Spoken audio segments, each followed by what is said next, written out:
Excuse me. Yes sir. I have some precious diamonds with me. മലയാളിയാണെന്ന് തോന്നുന്നു. ഞാനും മലയാളിയാണ്. നിങ്ങളുടെ മുതലാളിയും മലയാളിയാണെന്നറിയാം. എന്റെ കയ്യിൽ വില കൂടിയ കുറച്ച് ഡയമണ്ട്സ് ഉണ്ട്. ഞാനത് വിൽക്കാൻ ആഗ്രഹിക്കുകയാണ്. പ്രൊപ്പറേറ്റർ മുറിയിലുണ്ട്. ഞാനൊന്ന് പോയി ചോദിച്ചിട്ട് വരാം സർ.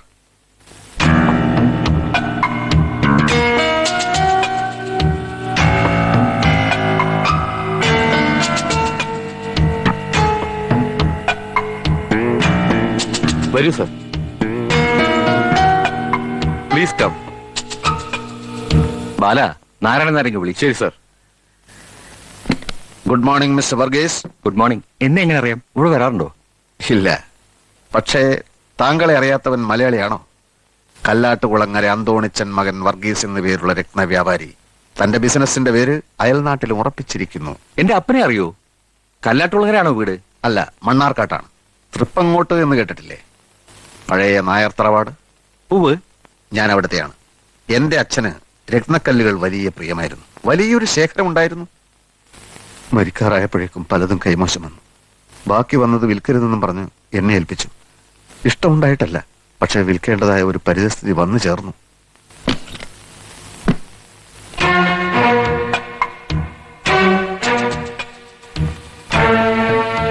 നോക്ക് നാരായണ,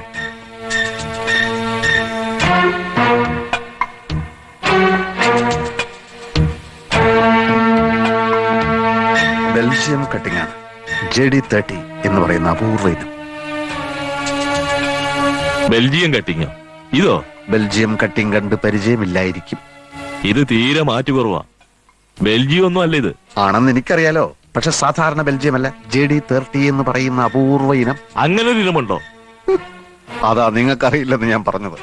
ഒരെണ്ണത്തിന് 500 രൂപ വെച്ച് 5 എണ്ണത്തിന് 2500 രൂപ കൊടുക്കാം. You know nothing about diamonds. ഒന്നിന് 500 രൂപ പോലും. മിസ്റ്റർ, ഒന്നിന് 70,000 വെച്ച് 5-ന് 3,50,000 പറഞ്ഞിട്ട് ഞാനിത് വിറ്റില്ല. Because I know what is JD30. JD30യെ പറ്റി അറിയാത്തവനെ ഇതുപോലുള്ള കടകളിൽ ഇരുത്താൻ പാടില്ല സാർ. Good bye. അല്ല സാറേ, നോ. ഇയാളിന്റെ രത്നങ്ങളെ അപമാനിച്ചു, എന്നെ അപമാനിച്ചു. ഞാൻ ഇതുവരെ കേട്ടിട്ടില്ല മുതലാളി JD30. നിങ്ങൾ കേട്ടിട്ടില്ലെന്ന് വെച്ച് അങ്ങനെ ഒരു ഇനം ഉണ്ടായി കൂടുന്നുണ്ടോ? Stop please.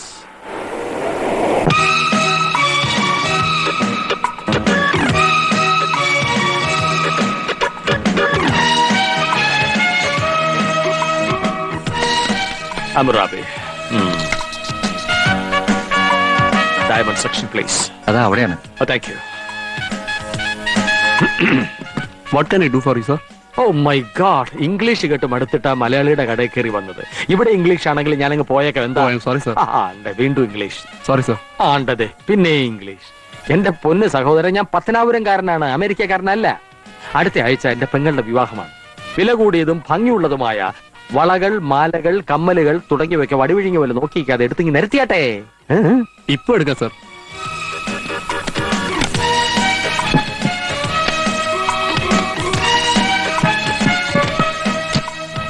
നോക്കിയേട്ടെ സർ.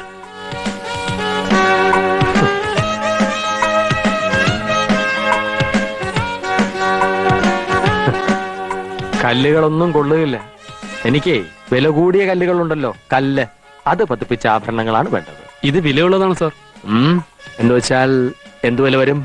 അതൊന്നിന് 10,000, 15,000. 10,000, 15,000. മിസ്റ്റർ, ഈ വിലയുള്ള കല്ലുകളാണ് എന്റെ പശുക്കളുടെ കഴുത്തിൽ ഞാൻ കെട്ടിക്കൊടുക്കുന്നത് മണിയായിട്ട് കിളുങ്ങാൻ. 10,000, 15,000. എന്റെ സുഹൃത്തെ, ഞാൻ ഉദ്ദേശിച്ചത് 1.5 ലക്ഷം രൂപ വിലയുള്ള രത്നങ്ങളാണ്. ബെൽജിയം കട്ടിങ്ങുണ്ടോ? JD30 ഉണ്ടോ? അത് ഇല്ല അല്ലേ? നിങ്ങളുടെ മുതലാളിയെങ്കിൽ വിളിക്കും. അല്ലെങ്കിൽ വേണ്ട, ഞാൻ കൂട്ടിന്ന് പറഞ്ഞോളാം. വെറുതെ ജുവലറി ഷോപ്പ് എന്ന് പറഞ്ഞ ആളെ വടിയാക്കരുത്. കഷ്ടം. JD30 ഇല്ല. അത്രേ. എവിടെ നിങ്ങളുടെ മുതലാളി? മുതലാളി അകത്തുണ്ട്. ഓ, ഇത്ര പെട്ടെന്ന് അകത്തായോ? ക്ഷമിക്കണം സാർ. എന്ത് ചെയ്യാൻ? വിവരദോഷികളായ ജോലിക്കാരാണ് ഒരു സ്ഥാപനത്തിന്റെ ശാപം.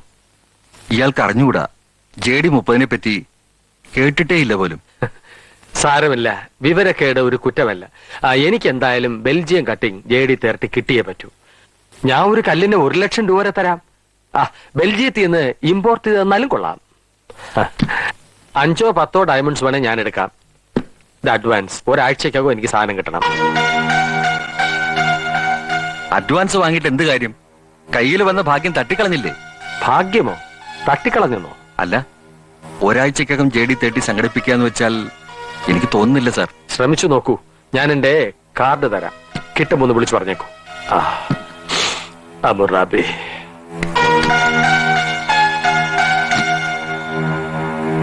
ഇറങ്ങി പോകളവാ. ഡയമണ്ട്സിന്റെ മാസ്റ്റർ ആണത്രേ. 70,000 അയാള് തന്നേനെ. 1 ലക്ഷത്തിന് ഇയാൾക്ക് വിറ്റിരുന്നേല് 5 കല്ലിന് 1.5 ലക്ഷം രൂപ ഒറ്റയടിക്ക് ഇങ്ങ് പോന്നേനെ. ദ്രോഹി, പോണോ എന്റെ മുമ്പിൽ നിന്ന്? മുതലാളി, എടോ പോകാൻ. May come in sir? Yes come in. Excuse me. Yes please come in. Sorry, ഞാൻ എന്റെ കണ്ണട എടുക്കാൻ മറന്നു. Sir 1 minute. നോ, ഞാൻ ഇപ്പൊ തന്നെ late ആണ്. ഡയമണ്ട്സ്. നോ ഡയമണ്ട്സ്, ഞാനത് നിങ്ങൾക്ക് വിൽക്കാൻ ഉദ്ദേശിക്കുന്നില്ല. സാർ നല്ല വില തരാം. ഇല്ല മിസ്റ്റർ, വിൽക്കാൻ ഉദ്ദേശിക്കുന്നില്ലെന്ന് പറഞ്ഞില്ലേ? സാർ പ്ലീസ് സാർ ഒന്ന് നിൽക്കണേ sir please. Sir No, no, ആ no. നാരായണൻ നായർ ഒരു കഴുതയാ. അതെ അതെ, അയാൾക്ക് വേണ്ടി ഞാൻ മാപ്പ് ചോദിക്കാം സാർ. 50,000 തരാം സാർ. നടപ്പില്ല, 60, സാധ്യമല്ല. 70. 75 ആലോചിക്കാം. അതിച്ചിരി എങ്കിൽ ആളെ വിട്. ഏറ്റു ഏറ്റു.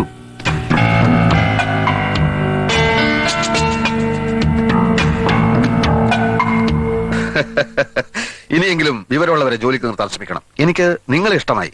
ഇനിയും ബെൽജിയം കട്ടിംഗ് JD30 കയ്യിൽ വരുമ്പോൾ ഞാൻ ഓർമ്മിക്കാം. അന്തോണിച്ചൻ മകൻ വർഗീസ്. Thank you. ഇതിനിടയിലെ സാറിന്റെ പേര് ചോദിക്കാൻ മറന്നുപോയി. എന്നിട്ടും നമ്മൾ കച്ചവടത്തിൽ ഏർപ്പെട്ടില്ലേ? അപ്പൊ പേരിലല്ല, പ്രവൃത്തിയിലാണ് കാര്യം. നമ്മൾ ഇനിയും കാണും. എടോ, തന്നെ പോലല്ല. ഞാൻ ആ പൂഞ്ഞിത്തറ കപ്പേളയിൽ കത്തിക്കാൻ ആഴ്ചയ്ക്ക് മെഴുകുതിരി പാഴ്സൽ അയക്കുന്ന ചുമ്മാതല്ല. കർത്താവ് എന്നെ കൈവിടുകയല്ല. ആ കർത്താവെ വിളിയിടൂ. കർത്താവോ? കർത്താവല്ല, കർത്ത. ആ കർത്ത. 483738 ഹലോ, 4837 അല്ലേ? മിസ്റ്റർ കർത്തായിക്കൊന്ന് കൊടുക്കൂ. അതെ, കർത്ത. 4837 തന്നെ അല്ലേ? മിസ്റ്റർ കർത്തായുടെ വീടല്ലേ? മുതലാളി, കർത്തായുടെ നമ്പർ അല്ലെന്ന്. എന്ത്? കർത്തായുടെ നമ്പർ അല്ലെന്നോ?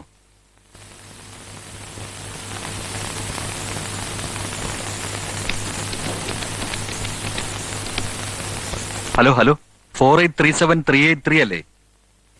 മിസ്റ്റർ കർത്തായ്ക്ക് ഇത് കൊടുക്കൂ.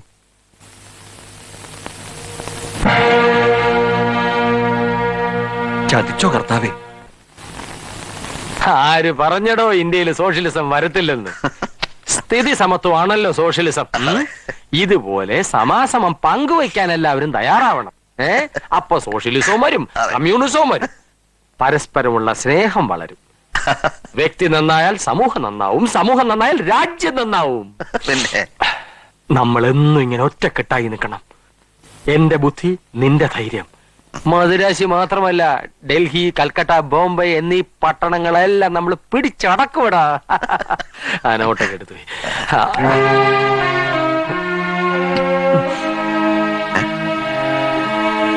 നീ എന്നെ ഒരിക്കലും വിട്ടുപിരിഞ്ഞു പോയില്ലല്ലോ. അതെന്താ ആദ്യമായിട്ട് അങ്ങനെ ഒരു ചോദ്യം? ഇല്ല, ചോദിച്ചെന്നേ ഉള്ളൂ. നമുക്കിന്നൊരു കലക്ക് കലക്കണോടാ.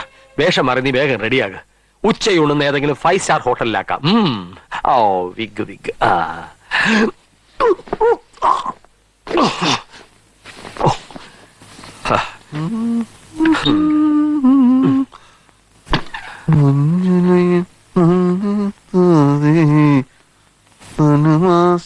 ചന്ദ്രിക വന്നു മാത്രം കണ്ടില്ല.